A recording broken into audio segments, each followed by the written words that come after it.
নগদে ২৩০০ কোটি টাকার জালিয়াতির প্রমাণ পেয়েছে দুদক। এছাড়াও আরও অনিয়ম হয়েছে কিনা তা খতিয়ে দেখতে বুধবার নগদের প্রধান কার্যালয়ে অভিযান চালায় দুদক। অভিযানে দুদকের এনফোর্সমেন্ট টিম তথ্য পায় ই-মানির নামে ৬০০ কোটি টাকা ও মূল অ্যাকাউন্ট থেকে জালিয়াতির মাধ্যমে ১৬০০ কোটি টাকা আত্মসাতের তথ্য পেয়েছে সংস্থাটি। দুদক বলছে, নগদ থেকে প্রাপ্ত তথ্য উপাত্ত যাচাই বাছাই করে কমিশনে প্রতিবেদন জমা দেবে তারা। সেই প্রতিবেদনের আলোকে পরবর্তী ব্যবস্থা নেবে কমিশন।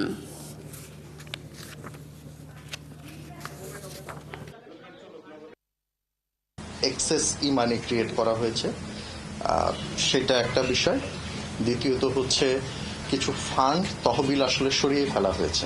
আমাদের কাছে মনে হয়েছে যে এগুলো আসলে শুদ্ধ লেনদেন না, এভাবে লেনদেন হওয়া উচিত না বা তাদের কাছে টাকা যাওয়া উচিত না। কারণ স্বাভাবিকভাবে কি হবে যে সে যদি ডিস্ট্রিবিউশন চ্যানেলে থাকে, সে টাকা গ্রহণ করবে, টাকা প্রদান করবে, শুধু তার কিন্তু টাকা বের হয়ে যাবে না।